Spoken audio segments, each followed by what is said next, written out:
Hello అండి, welcome to Sai's kitchen and vlogs. నేను మీ సాయి. ఎలా ఉన్నారు? నేను బాగున్నాను.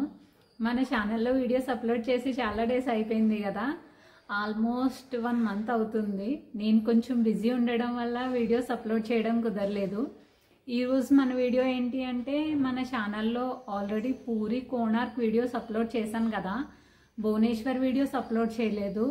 అవి పోయాయి, అప్లోడ్ చేయడం కుదరలేదు. ఇంకా బ్యాకప్ పెట్టాను, ఒకవేళ వస్తే వీడియోస్ అప్లోడ్ చేస్తాను. అయితే నా దగ్గర ఫొటోస్ ఉన్నాయి, దాంతో వీడియో చేసి భువనేశ్వర్లో ఎక్కడ స్టే చేయాలి, అక్కడికి ఎలా వెళ్ళాలి, అక్కడ చూడాల్సిన ప్లేసెస్ ఏంటి, మొత్తం అన్నీ క్లియర్గా ఎక్స్ప్లెయిన్ చేస్తాను. ఈ ఐడియా అయినా ఎలా వచ్చింది అంటే, ఫొటోస్తో అయినా చేసి కొంచెం ఇన్ఫర్మేషన్ ఇద్దాము దీని గురించి అని ఆల్రెడీ అడుగుతున్నారు నన్ను, భువనేశ్వర్ వీడియో చేయలేదా ఏంటి అని. సో అందుకే చేద్దాం అనుకుంటున్నాను. సో మిస్ అవ్వకుండా లాస్ట్ వరకు చూడండి. Let's start. ఫస్ట్ మనం భువనేశ్వర్లో అతిపెద్ద ఆలయం అయిన లింగరాజ ఆలయం గురించి తెలుసుకుందాం. మొదట్లో ఇది శివాలయంగా మాత్రమే ఉండేది. తర్వాత కాలంలో దీన్ని హరిహర క్షేత్రంగా మార్చారు. అంటే ఇక్కడ ఇప్పుడు విష్ణువుని మహేశ్వరిని ఇద్దరిని కలిపి పూజిస్తారు. అదే సమయంలో ఈ ఆలయానికి లింగరాజ ఆలయం అని పేరు పెట్టారు. లోపలైతే 50 ఆలయాల వరకు ఉంటాయి. ఇది ప్రధాన ద్వారం. ఇక్కడ మనకి చెప్పల్స్ పెట్టుకోవడానికి, మొబైల్స్ పెట్టుకోవడానికి లాకర్స్ ఉంటాయి. ఇక్కడ నుండి లోపలికి వెళ్ళిన తర్వాత మనకి లెఫ్ట్ సైడ్ ఒక కోనేరు వస్తుంది, పాదహర తీర్థం అంటారు. దీన్ని రాజా యయాతికేసరి నిర్మించి దీని చుట్టూ 108 శివలింగాలు పెట్టాడు. ఇప్పుడు ఈ ఆలయ నిర్మాణం గురించి తెలుసుకుందాం. ఈ ఆలయాన్ని 7వ శతాబ్దానికి చెందిన సోమవరపు రాజైన రాజా యయాతికేసరి నిర్మించాడు. ఇప్పుడు ఈ ఆలయం నుండి బయటకు వచ్చిన తర్వాత లెఫ్ట్ తీసుకుంటే మనకు అక్కడ కుజన్ మండపం కనిపిస్తుంది. అక్కడ నుండి ఈ టెంపుల్ వ్యూ చాలా బాగుంటుంది. మొత్తం టెంపుల్ మొత్తం కనిపిస్తుంది. ఇక్కడ నుండి మళ్ళీ వెనక్కి టెంపుల్ దగ్గరికి వెళ్తే మనకి రైట్ సైడ్కి వెళ్తే బిందుసాగరానికి దారి వస్తుంది. మొదట మనకి గౌరీ శంకర్ ఆలయం కనిపిస్తుంది, దీని తర్వాత భవానీ శంకర్ ఆలయం కనిపిస్తుంది. ఈ రెండు దర్శించుకున్న తర్వాత బిందుసాగరానికి వెళ్ళండి. ఇంకా చిన్న చిన్న ఆలయాలు ఉంటాయి, అవన్నీ స్కిప్ చేయొచ్చు. ఇది సాక్షాత్తు పరమశివుడే నిర్మించాడని చెప్తారు. లింగరాజస్వామికి నీటితో అభిషేకం చేస్తారు. ప్రతి సంవత్సరం జరిగే తెప్పోత్సవంలో స్వామివారిని ఈ జలమందిరం వరకు తీసుకుని వెళ్తారు. ఈ బిందుసాగర్లో స్నానం ఆచరిస్తే కాశీలో గంగానదిలో ఆచరించినంత ఫలితం దక్కుతుందట.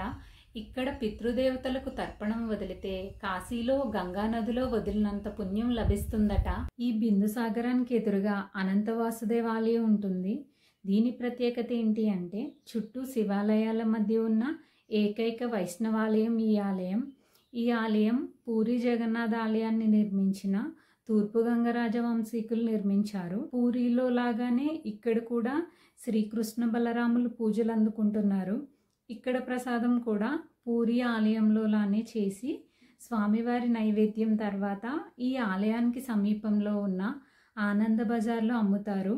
ఇక్కడి నుండి 1/2 కిలోమీటర్ దూరంలో ముక్తేశ్వర ఆలయం ఉంటుంది. ఇప్పుడు మీరు చూస్తున్నది కోటితీర్థేశ్వర ఆలయం.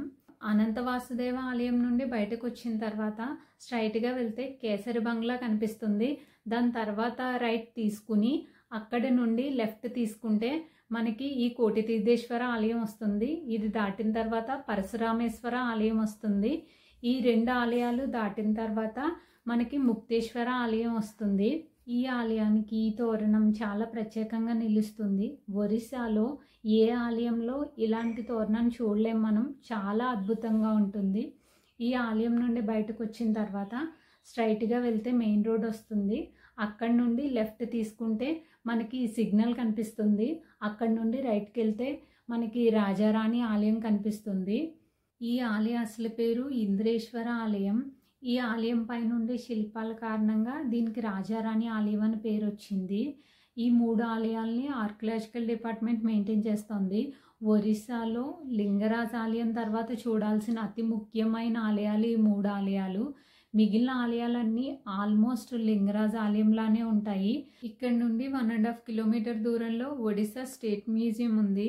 అక్కడికి ఆటో వాళ్ళు 30 రూపీస్ ఛార్జ్ చేస్తారు. ఈ మ్యూజియం ఎంట్రీ టికెట్ అయితే 10 రూపీస్ ఉంటుంది. లోపలికి ఎంటర్ అయిన వెంటనే కళింగ యుద్ధాన్ని కళ్ళకు కట్టినట్టుగా చూపించారు. చాలా బాగుంది. ఈ ఫస్ట్ సెక్షన్లో చూడండి, ఈ శిల్పాలన్నీ ఎంత బాగున్నాయో. దీంట్లో ఫస్ట్ ఉన్న శిల్పానికి ఒక ప్రత్యేకత ఉంది. ఇది 8వ శతాబ్దం నాటి శిల్పము. దీన్ని చాముండా శిల్పం అంటారు. అప్పటి యుద్ధ దేవతగా కొలిచేవారట. మిగిలినవన్నీ కూడా చాలా బాగున్నాయి. దీని నెక్స్ట్ సెక్షన్లో వివిధ రాజవంశపు నాణాలు ఉన్నాయి. చూడండి ఎంత బాగున్నాయో. ఇవి నిజమైన ఏనుగు దంతాలు.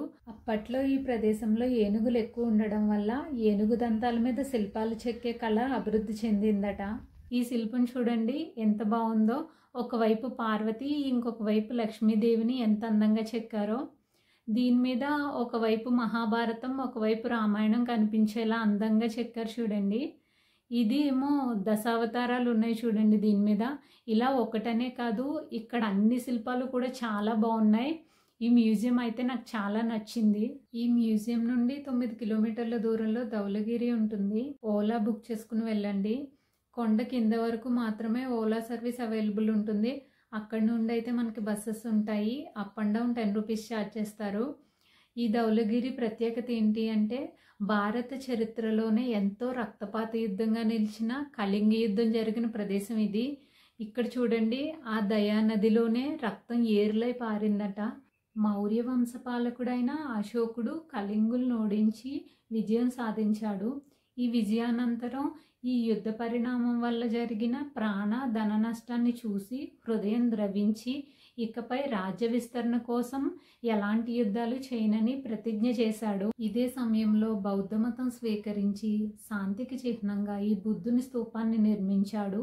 ఇంతే కాకుండా ఇతని కుమారులిద్దరిని మన దేశంలో, ఇతర దేశాల్లో బౌద్ధ మత ప్రచారం కోసం పంపించాడు.